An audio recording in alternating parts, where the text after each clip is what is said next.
Okay, नमस्कार विद्यार्थी मित्रांनो. या ठिकाणी आता आपण बेसिकली नेचर ऑफ लाईट या पोर्शनकडे जाणार आहोत. In last lecture we learn about that photosynthetic pigments. Okay, so वायर सोडा ते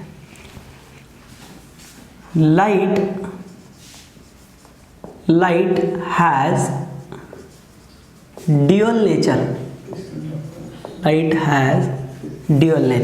लाईटला या ठिकाणी ड्युअल नेचर असतं. ओके, ड्युअल नेचर म्हणजे कसं लक्षात घ्या, light which propagate in the form of wave and also light propagate in the form of wave and also what about we can say it as a that energy. Okay, wave and in the form of energy.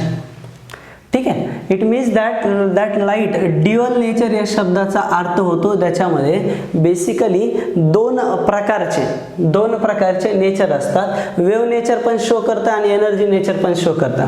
आणि number next त्याच्या पुढचा भाग जर तुम्ही बघितला, so what about we can say it as that light ranging from 360 nanometer to 700 or 390 nanometer to 760 nanometer. Again, 390 nanometer to 760 nanometer used. Light ranging from 390 to 760 nanometre ही एवढी wavelength आहे त्याची, लक्षात घ्या. ओके, त्याची काय त्या रेंजची वेवलेंथ आहे. एवढी वेवलेंथ असणारी जी लाईट आहे, light ranging from 390 to 760 nanometre wavelength, so used for photosynthesis.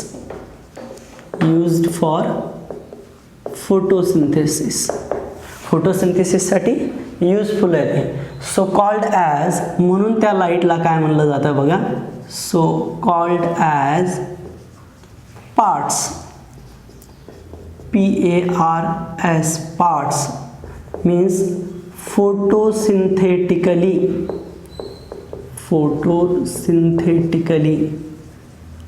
Active radiations.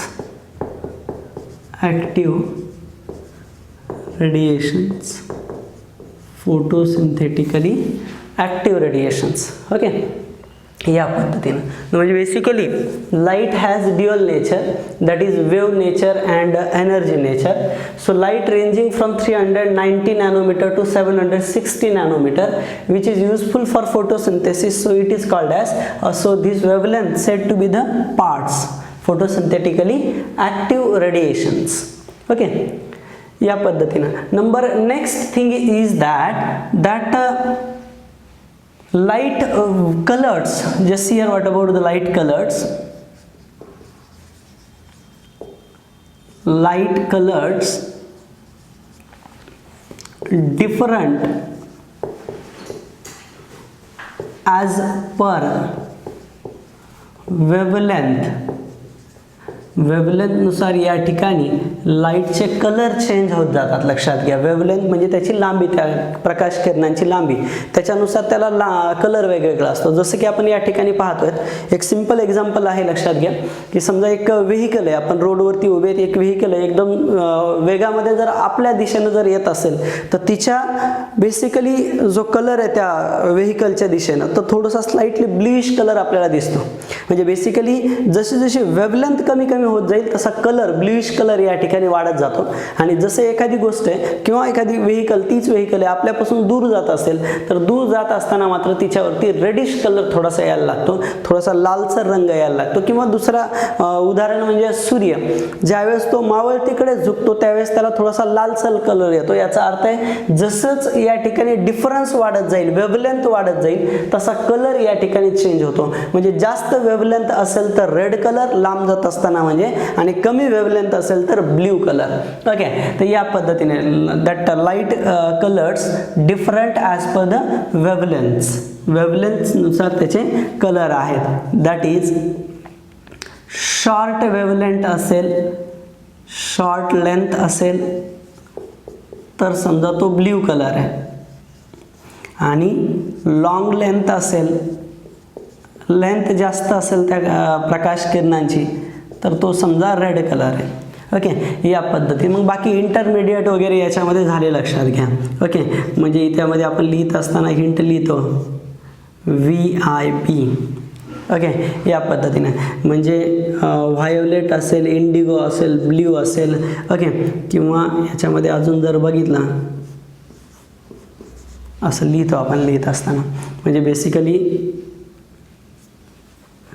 इथं जर तुम्ही बघितला, सॉरी याच्यामध्ये याच्यामध्ये जर तुम्ही बघितला तर जॉर्ना असं. ओके, तर बेसिकली जर तुम्ही बघितलं तर या पद्धतीने वेवलेंथमध्ये ब्ल्यू सगळ्यात कमी आली आणि रेड सगळ्यात जास्त आली. आणि वेवलेंथमध्ये जसं जर तुम्ही बघितलं ब्ल्यू कलर सगळ्यात कमी वेवलेंथ आहे, म्हणजे थोडक्यात याच्यामध्ये एनर्जी सगळ्यात जास्त आहे, आणि रेड कलरची वेवलेंथ जास्त आहे याचा अर्थ एनर्जी कमी. म्हणजे इथं रिलेशन आहे आणखी एक.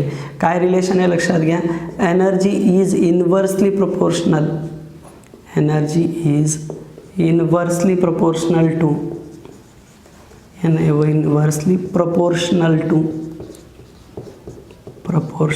to wavelength.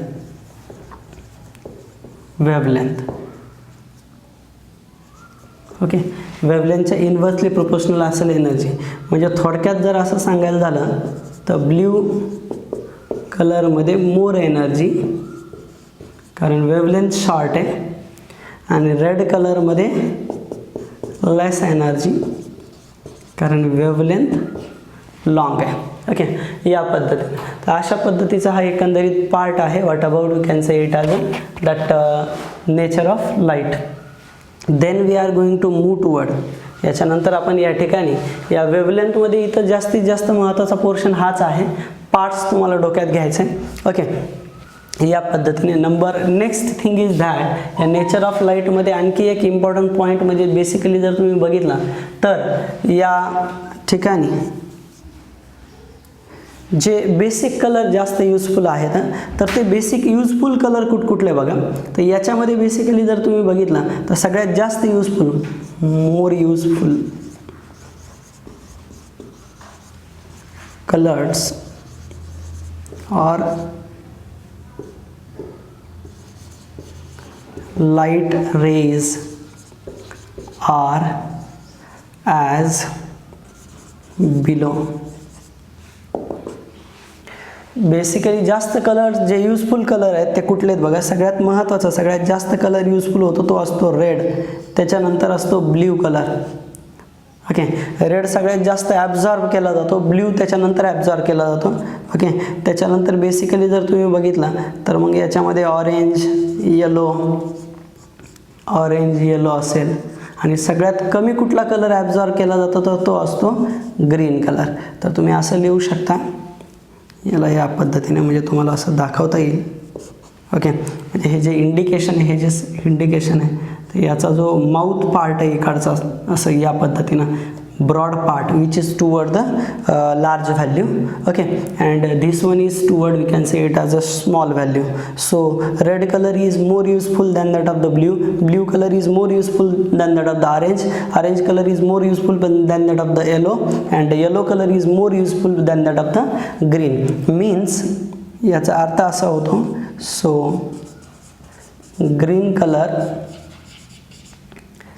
least useful and green colour सगळ्यात कमी प्रमाणामध्ये वापरला जातो. Green colour is list useful and more reflected, जास्त प्रमाणामध्ये रिफ्लेक्ट केला जातो तो कलर. तर या प्रकारचा हा पार्ट आहे. तर हे होतं नेचर ऑफ लाईटबद्दल. आणि ही जी लाईट वापरली जाते तर या लाईटला ॲक्शन स्पेक्ट्रम म्हणलं जातं. म्हणजे light used in photosynthesis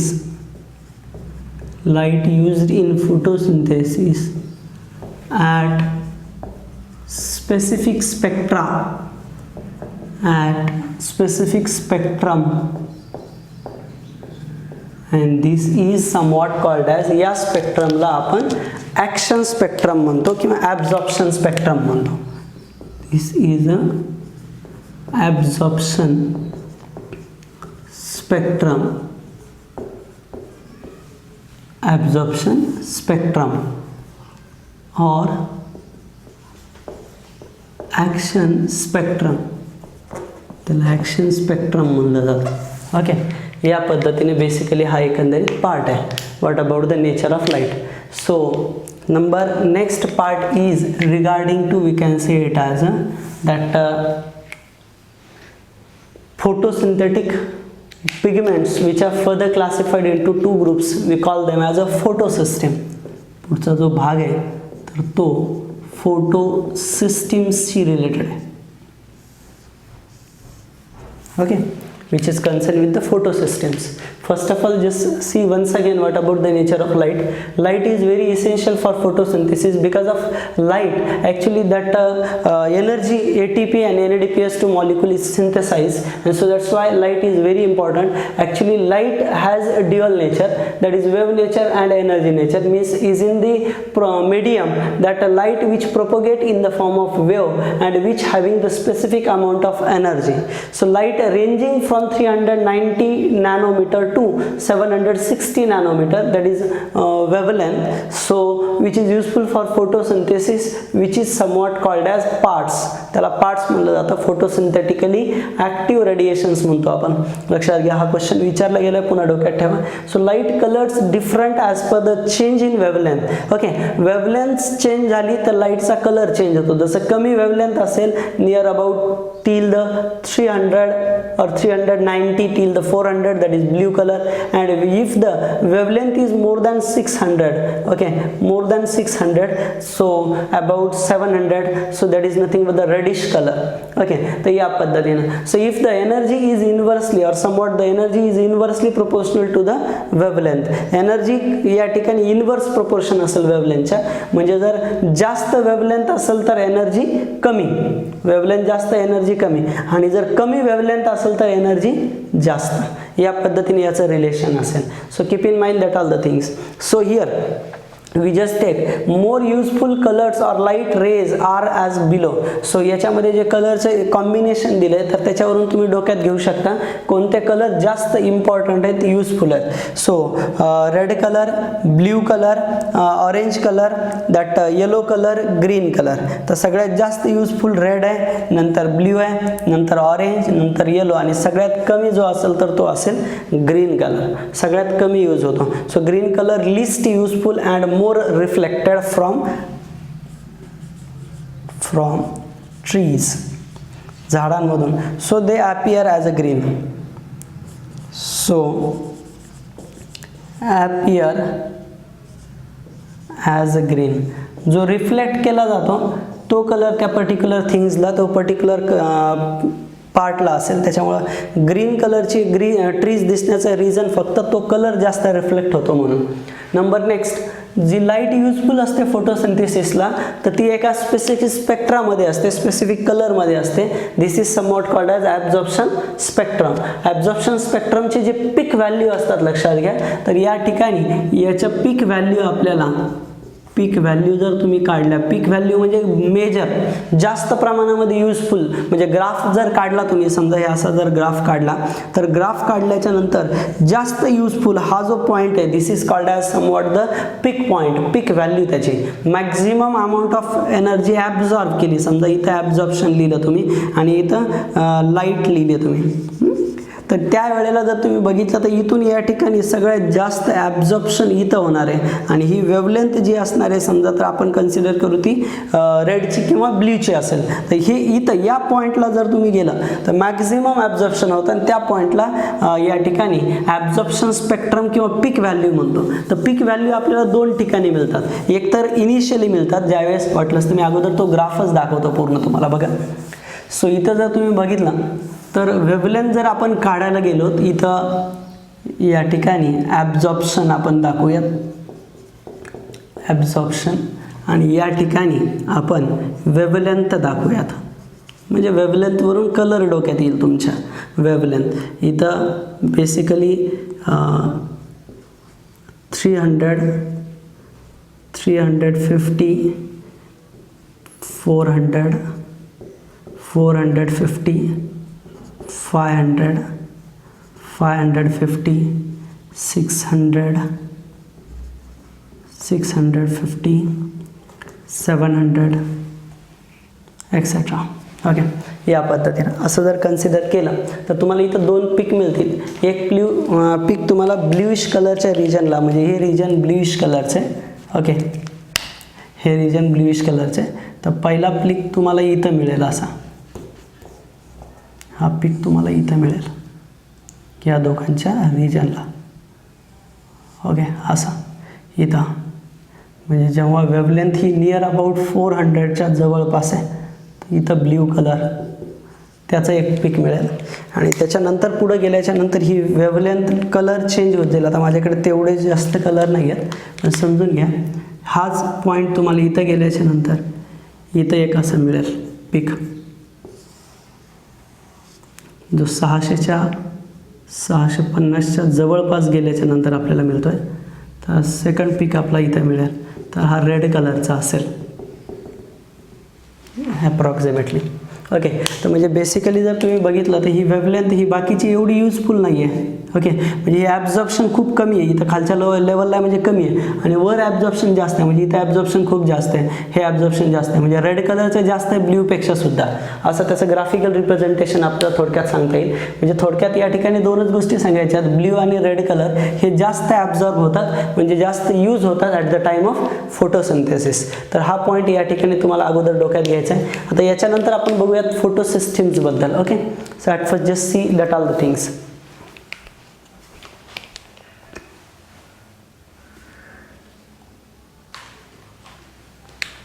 Now see here, what about photosystems?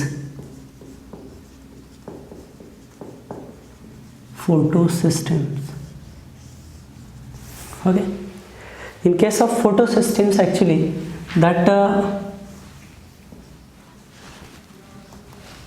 in photosystem, chlorophyll A is acting as master molecule. Acting as a master molecule. Why we say it as a master molecule? Just here, because that chlorophyll A not only traps sunlight but also convert it into the chemical energy. हा chlorophyll A काय करतो, sunlight फक्त trap करत नाही. Okay, so in photosynthesis म्हणा वाटलं असतं, in photosynthesis. आता फोटोसिस्टम वर्डच अजून सांगितला नाही मी तुम्हाला. So in photosynthesis chlorophyll A acting as a master molecule, or we just call it as a reaction center. त्याला आपण रिॲक्शन सेंटर पण म्हणू शकतो, master molecular reaction centre.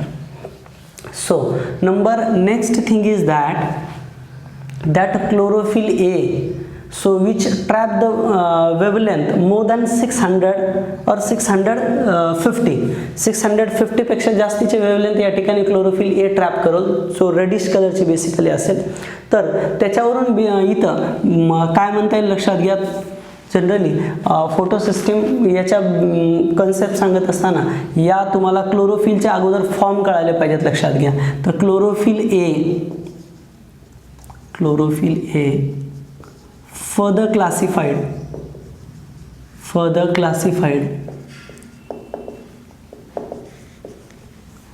into many types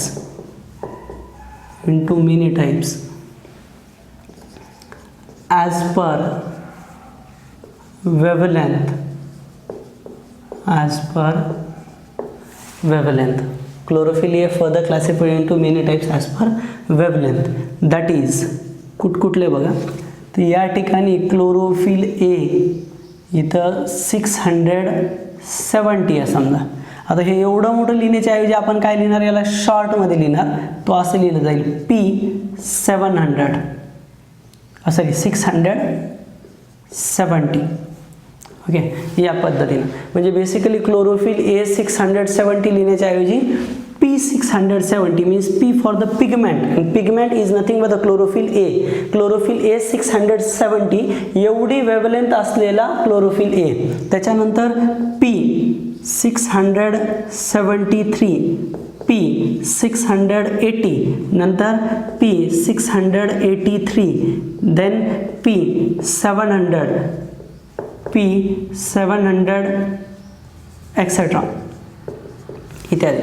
तर असे खूप मोठे या ठिकाणी मॉलिक्यूल आहेत, अजून खूप मोठे असतील याच्यामध्ये, पण बेसिकली जर तुम्ही डोक्यात घेतलं तर हे काही मॉलिक्यूल आहेत क्लोरोफिल एचे, ज्यांचं या ठिकाणी वेवलेंथच्या बेसिसवरती क्लासिफिकेशन केलं गेलेलं आहे. सो क्लोरोफिल एच आहेत सगळे, हे पी म्हणजे क्लोरोफिल एच आहेत सगळे, that is pigment. Okay, having which trap the wavelength 670 sorry that 673, 680, 683, 700 etcetera. तर याच्यापैकी जे मेजर पिगमेंट्स असतात, तर याच्यामध्ये अजून काही महत्त्वाचे आहेत जे कंटिन्यू इतकीच वेवलेंथ फक्त ट्रॅप करतात, तो म्हणजे हा रेड कलरचा पर्टिक्युलर भाग P700 आणि P680 हे खूप जास्त महत्त्वाचे आहेत. ते काय करतात आपल्याला माहिती आहे, थायलॅकॉइड जो आहे या थायलॅकॉइडच्या आतमध्ये इथं काय प्रेझेंट आहे, क्वांटाझोम प्रेझेंट आहे. In thylakoid actually there is a group of pigment, photosynthetic pigment, that is called as quantazome. Quantazome म्हणतो आपण या ठिकाणी प्रेझेंट असणाऱ्या पूर्ण स्ट्रक्चरला, जो फोटोसिंथेटिक पिगमेंटचा पार्ट आहे. आणि याच्यामध्ये जे पिगमेंट आहेत सगळे फोटोसिंथेटिक पिगमेंट, तर ते फोटोसिंथेटिक पिगमेंट काय होतात लक्षात घ्या, तर यांचं कन्व्हर्जन, यांचं डिव्हिजन दोन पार्टमध्ये केलं जातं. सो त्याला म्हणलं जातं फोटोसिस्टीम. म्हणजे या ठिकाणी मी अगोदर डेफिनेटिव्ह पॉईंट सांगतोय बघा. फोटोसिस्टीम म्हणजे a group of photosynthetic pigments,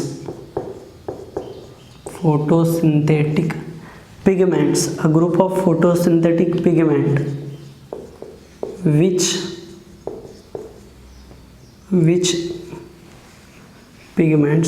do specific function.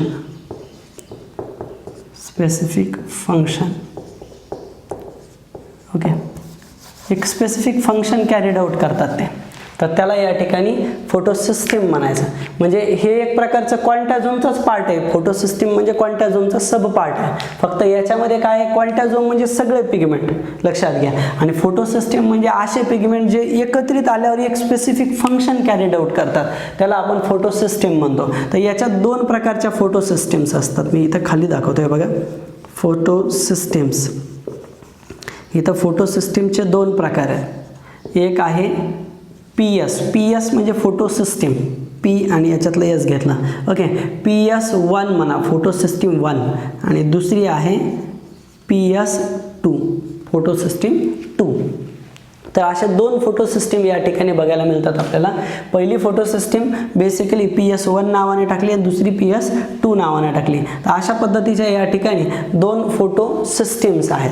तर या दोन फोटोसिस्टीममध्ये बेसिकली PS1 आणि PS2. PS1 जर तुम्ही बघितला तर या PS1चं रिॲक्शन सेंटर हे P700 एवढं आहे.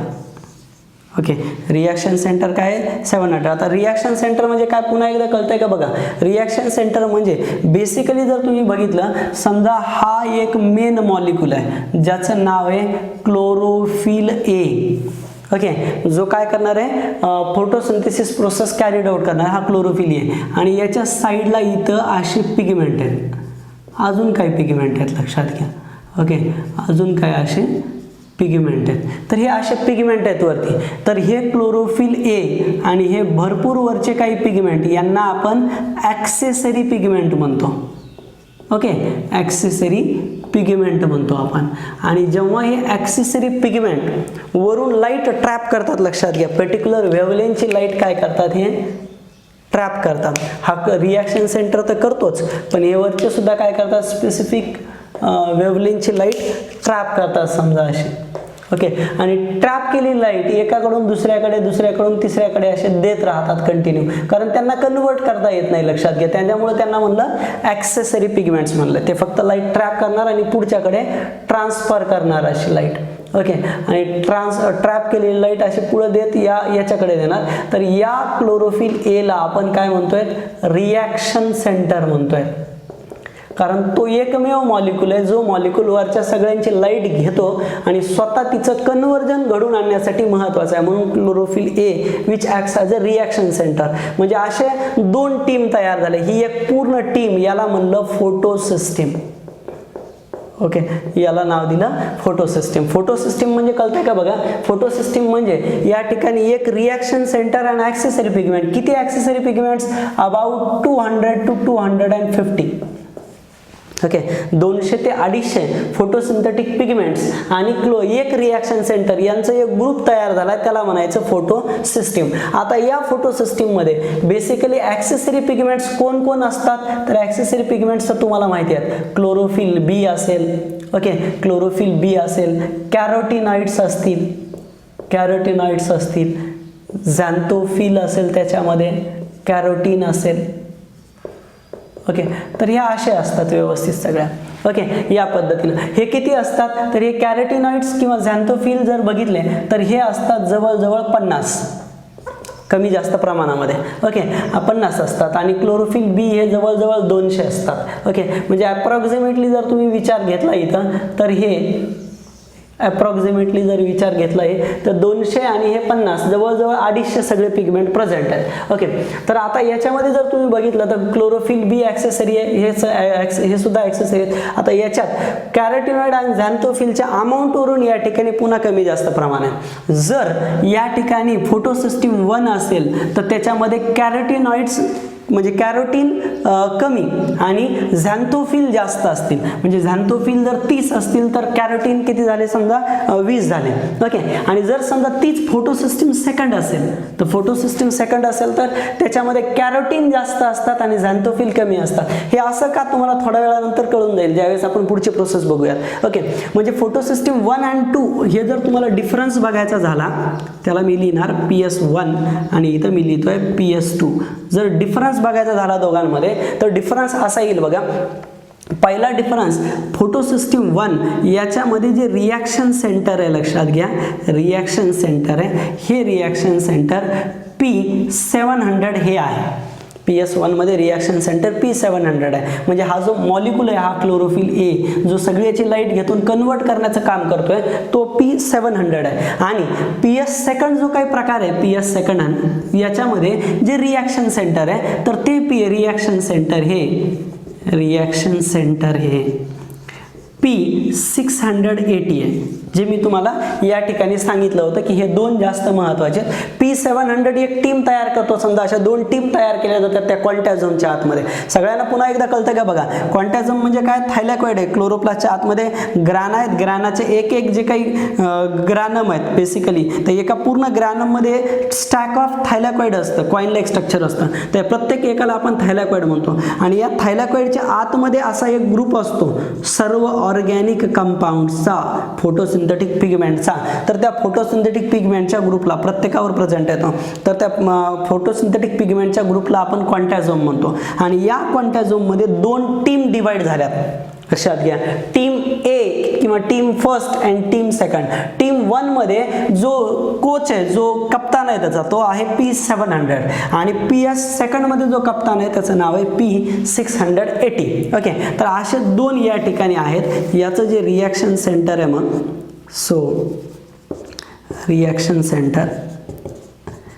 रिॲक्शन सेंटर जे आहे ते आहे P680. ओके, तर असं आहे त्याचं. डोक्यात ठेवा ह्या दोघांच्या रिॲक्शन सेंटरबद्दल. तर ह्या फोटोसिस्टीम्स कशाला म्हणायचं कळालं असेल तुम्हाला.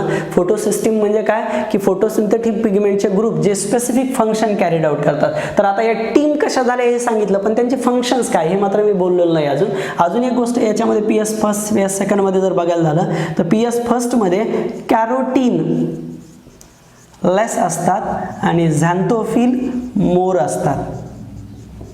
ओके, कॅरोटीन लेस आणि झॅन्थोफिल मोर. आणि याच्या बाबतीमध्ये काय असतात, झॅन्थोफिल कमी असतात त्या 50 पैकी आणि कॅरोटीन जास्त असतात.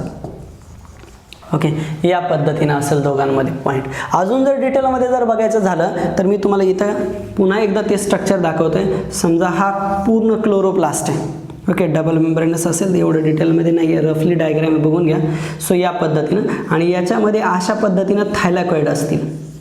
ओके, एकमेकांना चिटकवणारे हे जे पार्ट आहे, सेकंड लेक्चरमध्ये पाहिलं आपण, हे दोघांना चिटकवणाऱ्या पार्टला म्हणायचं स्ट्रोमा लॅमेली. एक पूर्ण बंडल जे आहे त्याला ग्रॅनम म्हणतो आपण. हे एक ग्रॅनम आणि सगळ्यांचा मिळून जो तयार होतो that is said to be the grana which is green in colour. हे ग्रीन कलरचं असतं आणि त्याच्यातलं एक जे आहे त्याला म्हणायचं थायलॅकॉइड. याच्यातलं एक जर आपण वेगळं काढलं असं लक्षात घ्या तर याच्यामध्ये हे कॉन्टॅझोम आहेत. पण कॉन्टॅझोममध्ये दोन पार्ट असतात, एक प्रेस्ड पार्ट आणि दुसरं अप्रेस्ड पार्ट. आता बघा, प्रेस्ड आणि अप्रेस्ड म्हणजे कसं बघा, काही वेळेला फोटोसिंथेटिक पिगमेंट्स इथं पण प्रेझेंट आहेत. PS याला म्हणायचं PS1. ओके, PS1 म्हणायचं. आणि बेसिकली जे आतून आहे इथं, तर याला PS सेकंड म्हणावं लागेल आपल्याला. म्हणजे PS सेकंड या शब्दाचा अर्थ होतो इनसाइड. म्हणजे लोकेशन जर बघितलं तर हा कसा असणार आहे, so located to appressed part. आणि हे कुठं आहे, located to inner side or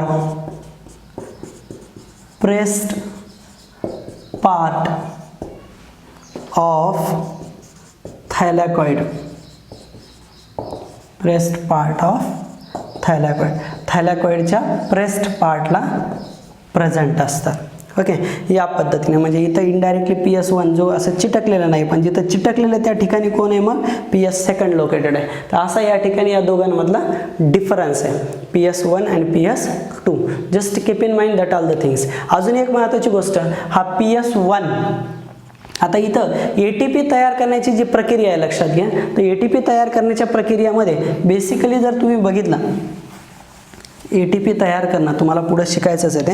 so ATP तयार करण्यासाठी तुम्हाला माहिती आहे ADP ॲड करावं लागतं IP मध्ये. ADP join